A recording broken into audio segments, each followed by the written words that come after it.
दोस्तों एक बार फिर आपके सामने कुछ नया लेकर आज आया हूं। आज जो कुछ लाया हूं मनुष्य के लिए अत्यावश्यक फिर है। हमेशा मैं आपको कुछ ऐसी चीजें देता हूं कि आपके लिए और हमारे लिए और हर मनुष्य के लिए अत्यावश्यक होता है। और इस बात को देने से पहले एक मेरा कोट है, उसे अपने माइंड में हमेशा रख लीजिएगा कि जब तक पढ़ेंगे नहीं तब तक बढ़ेंगे नहीं।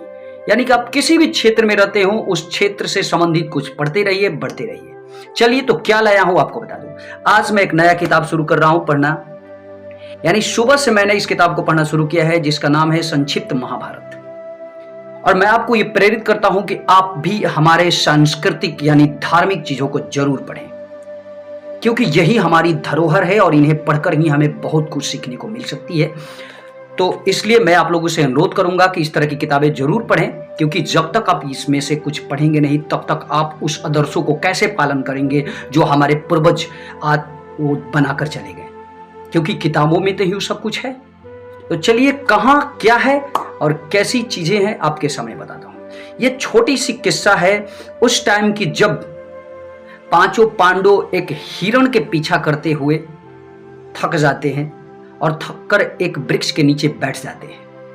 और जब बैठ जाते हैं तो उन्हें प्यास जोर से सताने लगती है। तो उसमें से सबसे बड़े भाई जो युधिष्ठिर होते हैं, उनका यह कथन होता है कि छोटा जो भाई होता है नकुल, उन्हें भेजते हैं पानी लाने के लिए।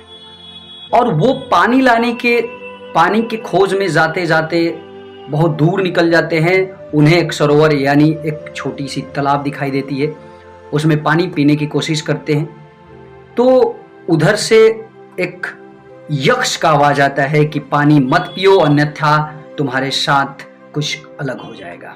तुम पहले जवाब दे दो, मैं कुछ सवाल पूछूंगा तब पानी पी सकते हो, क्योंकि ये तालाब मेरे अधीन है। तो ये ऐसा नहीं मानते हैं, फिर पानी पी लेते हैं। उसके बाद फिर सहदेव आते हैं, उसके बाद फिर अर्जुन, फिर भीम, चारों भाई आते हैं, बात नहीं मानते हैं।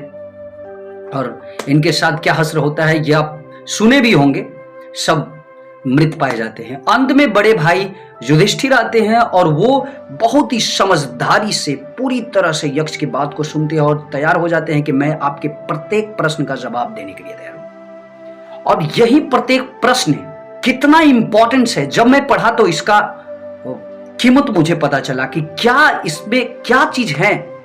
मैं इस प्रत्येक प्रश्न को आपसे रूबरू कराना चाहता हूं और रिक्वेस्ट करता हूं कि आप प्रत्येक प्रश्न को ध्यानपूर्वक सुनिए और इसे अमल करिए। तो चलिए, यक्ष से पहला प्रश्न पूछता है कि मनुष्य का कौन साथ देता है। ध्यान दीजिएगा, युधिष्ठिर का जवाब होता है धैर्य ही मनुष्य का साथ देता है। इससे बड़ा सीख क्या हो सकती है मनुष्य के लिए। इसलिए हमेशा आपसे बताता हूं कि अगर आप कभी भी अपने लक्ष्य को पाने में थोड़ा सा भी विचलित होते हैं तो आप धैर्य रखिए, आप फिर ठीक हो जाएंगे, अपने काम में फिर संभल जाएंगे। थोड़ा सा धैर्य रखिए, कुछ नहीं होगा। कितना खूबसूरत जवाब है। दूसरा सवाल है, यश लाभ का एकमात्र उपाय क्या है।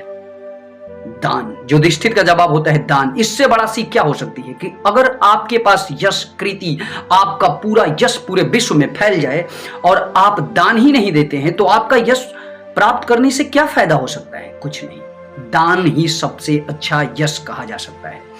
तीसरा यक्ष का सवाल होता है कि हवा से भी तेज चलने वाला कौन है। युधिष्ठिर का सवाल का जवाब होता है मन। कितना खूबसूरत जवाब है। अगर किसी हवा से भी कोई चीज अगर तेज चलती हो तो मन। आप यहां बैठे बैठे अमेरिका, लंदन, न्यूयॉर्क गए हो तो उनके बारे में सोचना शुरू कर देंगे। अगला सवाल है कि विदेश जाने वाले का कौन साथी होता है। जवाब होता है विद्या। मैं हमेशा बताता हूं कि विद्या से बढ़कर इस धरती पे कुछ नहीं है दोस्त। इसलिए मैं हमेशा कहता हूं कि पढ़ते रहिए, बढ़ते रहिए, और जब तक आप पढ़ेंगे नहीं तब तक आगे बढ़ेंगे नहीं। इस जवाब को ध्यान से सुनिए। विदेश जाने वाले व्यक्ति का कौन साथी होता है। युधिष्ठिर का जवाब होता है विद्या। अगला सवाल है कि किसे त्याग कर मनुष्य मुक्त हो जाता है। अहंकार भाव से छूट जाने पर, यानी अहंकार जब मनुष्य त्याग देता है तो पूरी तरह से मुक्त हो जाता है। कितना खूबसूरत जवाब है। अगला सवाल है कि किस चीज के खो जाने से दुख नहीं होती। यानी कौन सी ऐसी चीज है जिसे खो जाने से दुख नहीं होती। युधिष्ठिर का जवाब होता है क्रोध। आप अगर अधिक क्रोध करते हैं, आपका क्रोध खत्म हो जाए तो आप तनिक भी दुखी नहीं होंगे। इसलिए कभी भी हमें क्रोध नहीं करना चाहिए, धैर्य रखना चाहिए। अगर हमें अपसेट भी करे तो उसे प्यार से पेश आना चाहिए, आराम से पेश आना चाहिए, कुछ नहीं होगा। अगला है, किस चीज को गंवाकर मनुष्य धनी बनता है? युधिष्ठिर का जवाब होता है लोभ। अगर आपके पास लोभ लालच है और लोभ लालच अगर आप खो देते हैं तो आप धनवान कहलाएंगे। कितना खूबसूरत सवाल है, उतना ही अच्छा जवाब है। अगला सवाल है कि ब्राह्मण होना किस बात पर निर्भर है? जन्म पर, विद्या पर और शील स्वभाव पर। युधिष्ठिर का जवाब है शील स्वभाव पर। इसमें थोड़ा सा मैं आपको इसके बारे में बता देता हूं।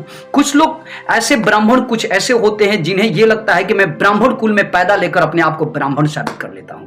आप भूलिए मत इस बात को। अगर आप ब्राह्मण हैं तो एक बात याद रखिए कि आप एक शील स्वभाव के व्यक्ति होंगे, तब आपको ब्राह्मण माना जाएगा। दूसरी बात कि आप एक ब्राह्मण कुल में जन्म लिए हो, और तीसरी बात कि सबसे इंपॉर्टेंट बात यह है कि आपके पास विद्या हो। जब आपके पास विद्या ही नहीं हो तो फिर आप ब्राह्मण कहलाने योग्य नहीं है। अगला सवाल है कि धर्म से बढ़कर संसार में और क्या है? युधिष्ठिर का जवाब है उदारता। अगर आप किसी के प्रति दयालुता, उदारता दिखाएंगे तो इससे बड़ा धर्म क्या हो सकता है? यक्ष का अगला सवाल है कि कैसे व्यक्ति के साथ की गई मित्रता कभी पुरानी नहीं पड़ती? यानी कितना खूबसूरत सवाल है कि आप किस तरह के दोस्त बनाएंगे तो वो कभी भी पुरानी नहीं होगी आपकी दोस्ती। सज्जनों के साथ की गई मित्रता, यानी अच्छे लोगों के साथ अगर आप दोस्ती बनाते हैं तो कभी भी वो पुरानी नहीं होगी। आप कुछ हमेशा सीखते रहेंगे और उसे सिखाते रहेंगे, दोनों साथ में खुशी से रहेंगे। इसलिए मैं हमेशा यह भी बताता हूं कि दोस्त भी बहुत सोच समझ कर ही रखना चाहिए, नहीं तो दोस्त आपको बहुत अच्छे मुकाम पे पहुंचा भी सकते हैं और आपको नीचे भी ले जा सकते हैं। तो इसलिए अपना दोस्त हमेशा अच्छे सोच समझ कर ही बनाए। अगला सवाल है कि इस जगत में, इस संसार में आश्चर्य क्या है? सोचिए, मैं आपको बता देता हूं। युधिष्ठिर का जवाब है कि रोज हजारों लोग मरते हैं इस दुनिया में, फिर भी लोग चाहते हैं कि मैं अनंत काल तक जिंदा रहूं। इससे ज्यादा आश्चर्य क्या हो सकती है? यानी हम जानते हैं कि लोग मर रहे हैं, हमें भी एक दिन मरना है, फिर भी हम भगवान से ये विनती करते हैं कि मुझे अनंत काल तक काश रहने को आज्ञा मिल जाती तो कितना अच्छा होता। तो इससे ज्यादा आश्चर्य क्या है? एक इसी प्रकार यक्ष ने कई प्रश्न किए और युधिष्ठिर ने उन सबके ठीक ठीक उत्तर दिए। तो इस तरह के प्रश्न अगर हमें कुछ सिखाए तो हमें इन सारी प्रश्नों को किसी भी तरह से पढ़ना चाहिए, समझना चाहिए, क्योंकि यही हमारे लिए उत्तम स्रोत है ज्ञान का।